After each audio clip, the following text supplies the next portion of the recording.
మహాగణాధిపతయే నమః. ఓం గురుభ్యో నమః. ఓం శ్రీమాత్రే నమః. రిట్రోగ్రేషన్ అసలు మనకి ఎప్పటి నుంచి ఉంది, దాని మూలంగా ప్రతి లగ్నానికి, ద్వాదశ లగ్నాలు లేదా లగ్నం తెలియని వారి రాశి వారికి ఎటువంటి ఫలితాలు జరగనున్నాయి, అది ముఖ్యంగా జూలై 13వ తేదీ నుంచి నవంబర్ 28వ తేదీ వరకు ఈ శని వక్ర త్యాగం అంటే వక్ర గతిలోకి వెళ్తాడు. వక్ర త్యాగం జూలై 28వ తేదీ తర్వాత వక్ర త్యాగం అవుతుంది. దీని మూలంగా ఎవరెవరికి ఇప్పుడు చూడండి, కొంతమంది ఇప్పుడు మేషం వారు ఉన్నారు, ఏలినాడు శని ప్రభావం తగ్గుతుంటుంది. అదేవిధంగా సింహం వారికి అష్టమ శని ప్రభావం తగ్గడం, ఈ ధనస్సు వారికి అర్ధాష్టమ శని ప్రభావం తగ్గడం. దానివల్ల తగ్గడం వల్ల కలిగే ఫలితాలు ఏమిటి, మీ పర్సనల్ చార్ట్లో అది ఏ భావం అయినందుకు ఎటువంటి ఫలితాలు వస్తాయి అనేటువంటి అంశాలు చెప్తుంది నేనైనప్పటికీ కూడా చెప్పిస్తుంది సాక్షాత్ లలిత అమ్మవారిగా భావిస్తూ ఒక్కొక్కటిగా తెలుసుకుందాం. కన్యా రాశి, కన్యా లగ్నం. కన్యవారికి కనుక చూసుకుంటే సప్తమంలో ఉన్నటువంటి శని భగవానుడు వక్రిస్తున్నాడు.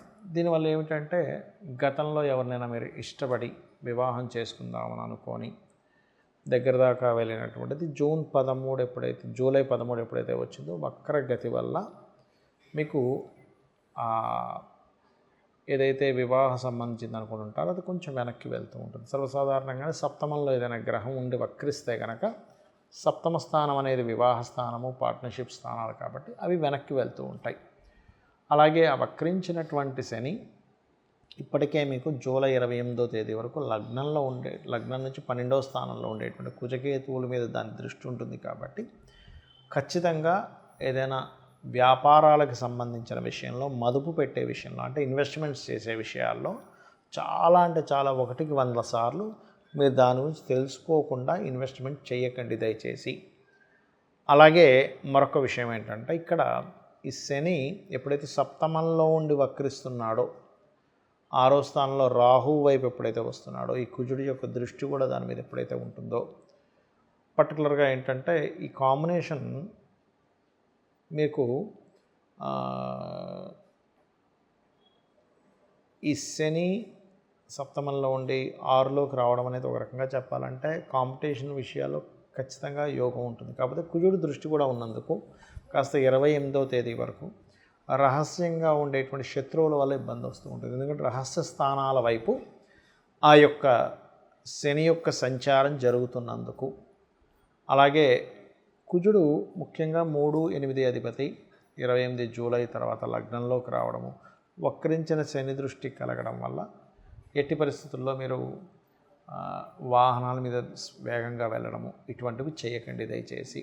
అష్టమాధిపతి లగ్నంలో సంచరించడం వేరు, రాశిలోన లగ్నంలోనో లేదా దాని మీద ఇంకొక పాపగ్రహ దృష్టి ఉండడం వేరు. కాబట్టి ముఖ్యంగా వీలైనంత మట్టుకు 28 జూలై తర్వాత ఒక 3-4 నెలల పాటు కొంచెం వివాహ నిర్ణయాలు, పార్ట్నర్షిప్స్ విషయాల్లోని, లేకపోతే కాంపిటేటివ్గా ఒక్కోసారి మనం తీసుకుంటాం, అటువంటి విషయాల్లో ముఖ్యంగా చెప్పాలంటే 6లోకి శని వస్తున్నందుకు ఒక రకంగా కాంపిటీషన్లో సక్సెస్ కూడా ఉంటుంది, కానీ కొంత వివాదాలు కూడా ఇస్తూ ఉంటుంది. కాబట్టి ఈ విషయంలో జాగ్రత్తగా మీరు సుబ్రహ్మణ్యేశ్వర స్వామి దగ్గర ఎర్రటి పుష్పాలు సమర్పించడము, అభిషేకాలు ఎక్కువగా చేసుకోవడము, గంధముతోని పసుపు కుంకుమ గంధం కలిపిన నీటితో అభిషేకం చేయండి, అన్ని విధాలా బాగుంటుంది. ఇక్కడ ఈ వక్రత్యాగం, వక్రగతి వల్ల ఎటువంటి ఫలితాలు వస్తాయి, దేశకాల సంబంధంగా చూసుకుంటే, ఇప్పుడు ఏదైతే రకరకాల యుద్ధాలని, రకరకాల ఇబ్బందులు ఏవైతే పడుతున్నారో, జన నష్టం ఎంతైతే జరుగుతుందో ఈ వక్రత్వం వల్ల జన నష్టం కొంత తగ్గుతుంది, గుర్తుపెట్టుకోండి, కొంతవరకు తగ్గుతుంది.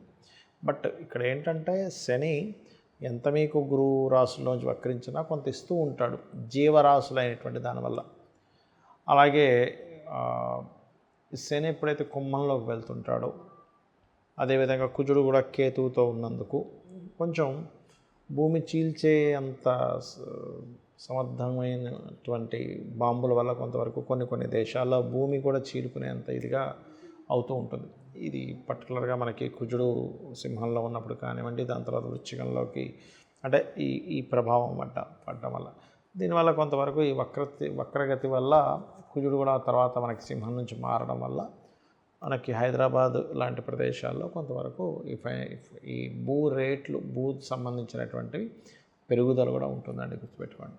అయితే మరి ఈ వక్రగతికి సంబంధించింది కానీ ఏలినాటి శనికి సంబంధించింది కానీ కేవలం గోచారం వల్లే ఇంత ప్రభావం ఉంటుందని చాలామంది నన్ను అడుగుతున్నారు. దానికి పర్టికులర్గా మీరు చూసుకోవాల్సింది ఏమిటి అంటే మీ జన్మజాతకం ఏంటో చూసుకోండి మొట్టమొదటిగా. అంటే మీ జాతకంలో ఉదాహరణకు మీరు ఎందులోనూ ఇరుక్కుపోయారు, దాని నుంచి బయటికి రాలేకపోతున్నాం అంటే దాని అర్థం ఏమిటి అంటే మీ యొక్క లగ్నాధిపతి ఎవరైతే ఉన్నారో, మీది మేషం నుంచి మీనం వరకు 12 లగ్నాల్లో ఏదో ఒక లగ్నం మీద అయి ఉంటుంది. ఆ లగ్నాధిపతి ఎక్కడైనా స్ట్రక్కింగ్ యోగాలో ఉన్నాడా చెక్ చేసుకోవాలి. స్ట్రక్కింగ్ యోగాలో ఉన్నప్పుడు ఇప్పుడు చూడండి, చిన్న ఎగ్జాంపుల్, ఇప్పుడు మనకి జలుబు చేసింది, ముక్కు బ్లాకేజ్ అయింది, విక్స్ ఇన్హేలర్ కానీ లేకపోతే ఇంకేదైనా ఆవిరి పట్టడం వల్ల అది క్లియర్ చేసుకుంటాం. అలాగే ఏ గ్రహం ద్వారా స్ట్రక్ అయిందో ఆ గ్రహానికి సంబంధించిన దానం ఇవ్వడము, లేనట్లయితే ఆ దేవత ఆరాధన చేయడం ద్వారా అది క్లియర్ చేసుకోవచ్చు. ఇదేదో భయపడి ఏదో అయిపోతుందని దానికోసం కాదు జ్యోతిషశాస్త్రం ఉన్నది. అలాగే చాలామంది ఎంతో కష్టపడుతున్నా ఇప్పుడు గోచారంలో ధనస్థానం మీద ఇలా ఉందండి అంటే అది ఒక 10 to 15% దాని ప్రభావం. కొన్నిసార్లు అయితే మరీ తక్కువ కూడా ఉంటుంది కొంతమంది ధనయోగాల వల్ల. మీ పర్సనల్ చార్ట్లో అసలు ధనాన్ని ఇచ్చే గ్రహం ఎలా ఉంది, అది ఎంత స్ట్రెంగ్త్ఫుల్గా ఉంది, దాని మీద స్ట్రెంగ్త్ చేసుకోవాలి. చాలామంది తెలియక అది స్ట్రెంగ్త్ చేసుకోవడానికి ఆ ఉంగరం పెట్టేసుకుంటారు. అది కాదు, అది కేవలం మీకు శుభుడై వీక్గా ఉంటేనే ఉంగరం పెట్టుకోవాలి, కానీ అదర్వైజ్ మీరు ఇటువంటి ఉంగరాలు పెట్టుకున్నా ఉపయోగం ఉండదు. స్ట్రెంగ్త్ చేసుకోవడానికి కొన్నిసార్లు నామస్మరణ, అదేవిధంగా ఓం సంపత్కరీ సమారూఢ సింధుర వ్రజ సేవితాయ నమః, లేదా ఓం ధర్మాధ్యక్ష ధనాధ్యక్ష ధనధాన్య వివర్ధనీయ నమః, ఈ రకంగా చేసుకుంటూ ఉండాలి. కొంతమంది అప్పుల్లో ఇరుక్కుపోతారు, అలాంటప్పుడు ఓం అపర్ణాయ నమః. అది పర్టికులర్ పీరియడ్ ఉంటుంది. రుణస్థానం ఎప్పుడు మనకి బాగా యాక్టివ్ అవుతుంది, ఆ సమయంలో అనవసరంగా మిస్క్యాలిక్యులేషన్ చేసుకుంటూ అప్పులు చేసుకుంటామా, దానివల్ల అప్పులు పాలవుతామా, ఇది పర్టికులర్గా జాగ్రత్త వహించాలి, గుర్తుపెట్టుకోండి. అలాగే మరొక విషయం ఏంటంటే ఇక్కడ కొంతమందికి సహోదరులతో సరైన కమ్యూనికేషన్ లేకపోవడం, ఇవన్నీ ఎందుకు అవుతాయంటే పూర్వజన్మల్లో సహోదర వర్గంతో మీరు సరిగ్గా ఉండవలసిన ధర్మంగా లేకపోవడం వల్ల సహోదర వర్గంతో ఇబ్బంది వస్తూ ఉంటుంది. లేదా వాళ్ళు మీరు ధర్మంగా ఉన్నా సరే వాళ్ళు కావాలని బిహేవ్ చేస్తే వాళ్ళు కూడా ఖచ్చితంగా అనుభవిస్తారు, అందులో ఎటువంటి సందేహం లేదు.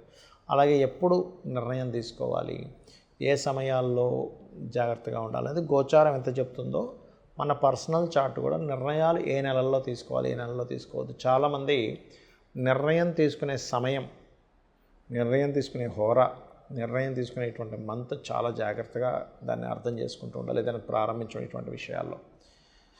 అలాగే మరొక విషయం ఏంటంటే ఇక్కడ సంతాన అభివృద్ధికి ఏం చేయాలి, సంతానం కలగట్లేదంటే ఏం చేయాలి. ఇంకోటి ఏంటంటే వ్యాపారాలు, చాలామంది వ్యాపారం ప్రారంభిస్తారు కానీ వాళ్ళకి ఎందులో కలిసి వస్తుంది అనేటువంటిది చూసుకోరు.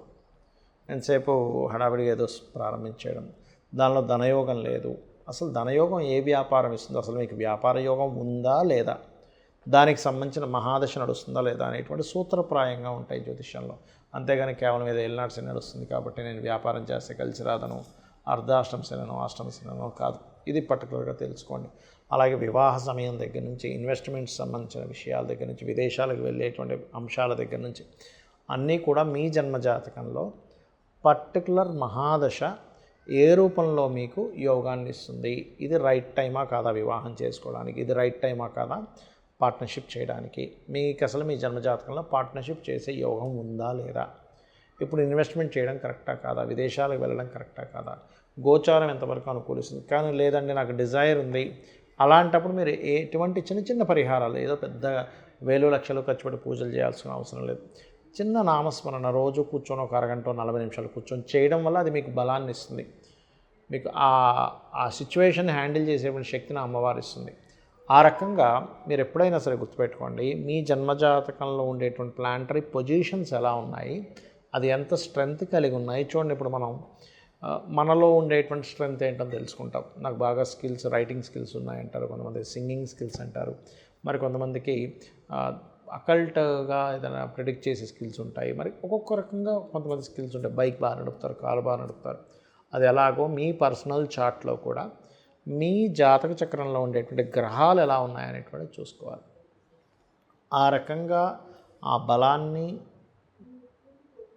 దాని సంబంధంగా ప్రయత్నాలు చేయడం ద్వారా సక్సెస్ రావడము, ఏది బలహీనంగా ఉందో దానికి సంబంధించిన రెమెడీ చేయడం ద్వారా ఖచ్చితంగా మీకు బాగుంటుంది. దీంతోపాటు జాతకం లేదు అనుకునేవారు ఏమీ ఇబ్బంది పడకుండా చక్కగా అమ్మవారి ఆరాధన నిత్యము చేయడం ద్వారా ఖచ్చితంగా మీ యొక్క జీవితం అమ్మవారే చూసుకుంటుంది. శ్రీమాత్రే నమః.